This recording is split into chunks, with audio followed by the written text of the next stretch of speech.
Hey Wealth Explorers! In the world of investing, the distinction between accredited and non-accredited investors is a crucial factor that can significantly impact your investment opportunities. This video will shed light on the key disparities, regulations, and implications that come with these investor classifications. Join us as we explore how this distinction shapes your investment journey. Accredited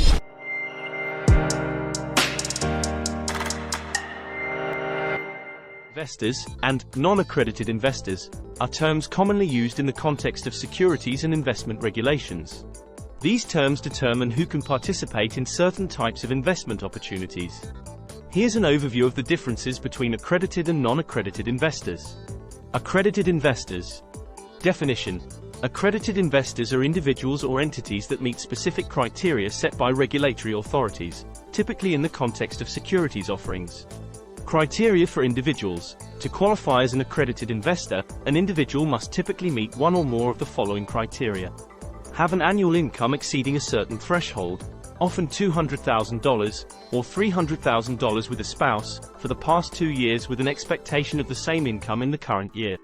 Have a net worth, individually or jointly with a spouse, exceeding a specific amount, often $1 million, excluding the value of their primary residence.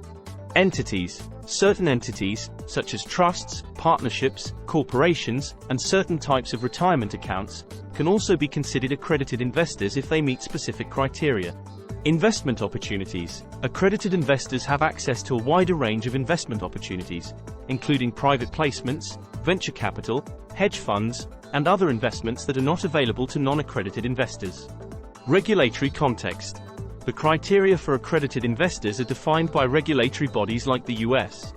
Securities and Exchange Commission, SEC, to protect investors by ensuring they have the financial means and sophistication to understand and bear the risks associated with certain investments. Non-accredited investors. Definition: non-accredited investors are individuals or entities that do not meet the criteria set for accredited investors. Investment opportunities. Non-accredited investors have limited access to certain types of investments that are typically considered riskier, such as private equity, hedge funds, and some private placements. They are often limited to publicly traded securities, mutual funds, and other more conventional investment options. Regulatory context. Regulatory bodies impose restrictions on the types of investments available to non-accredited investors to protect them from potentially high-risk investments that may not be suitable for individuals or entities with limited financial resources or investment experience. It's important to note that these definitions and criteria can vary by jurisdiction, and regulatory authorities may update them from time to time. Additionally, investment opportunities available to non-accredited investors may expand or evolve over time as regulatory frameworks change. FAQ section. Accredited investors. What is an accredited investor?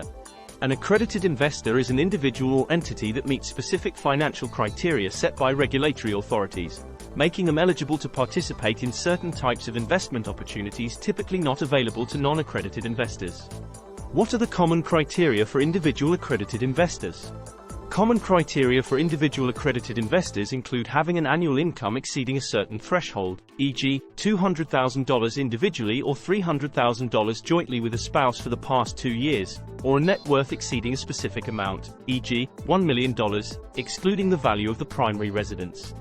Why are there accredited investor criteria? Accredited investor criteria are established to ensure that individuals and entities participating in higher-risk investment opportunities have the financial means and sophistication to understand and bear the associated risks. What types of investments are available to accredited investors? Accredited investors have access to a wider range of investment opportunities, including private placements, venture capital, hedge funds, and other investments that are not readily available to non-accredited investors. Non-accredited investors.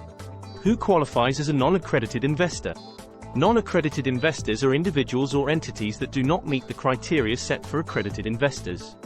They may have lower income or net worth and are subject to certain investment restrictions. What investment options are typically available to non-accredited investors? Non-accredited investors are often limited to conventional investment options, such as publicly traded stocks, bonds, mutual funds, and exchange-traded funds, ETFs. They may have limited access to riskier or more complex investments. Can non-accredited investors participate in private offerings? While non-accredited investors can participate in some private offerings, these opportunities are typically subject to greater regulatory scrutiny and may have investment limits to protect less experienced or lower-income investors. Regulatory considerations. Who sets the criteria for accredited investors? Regulatory bodies, such as the U.S. Securities and Exchange Commission, SEC, in the United States, establish the criteria for accredited investors. These criteria may vary by jurisdiction. Can accredited investors become non-accredited investors? Yes. A change in an individual's financial circumstances, such as a decrease in income or net worth, may result in a change in their accredited investor status. What are the risks associated with investments for both accredited and non-accredited investors? All investments carry some level of risk, and it's essential for both accredited and non-accredited investors to conduct thorough due diligence and assess the risk factors associated with any investment opportunity. As we conclude our exploration of accredited and non-accredited investors, remember that understanding these distinctions is fundamental to making informed investment choices. If you found this video valuable and believe it can help others navigate the intricate world of investing, please consider sharing it. Empowering others with knowledge is a powerful way to strengthen our financial community. Don't forget to hit the bell icon to stay updated on more insights into personal finance, investments, and strategies to achieve your wealth-building goals. Thank you for being part of our wealthy community, and may your investment journey be both rewarding and enlightening.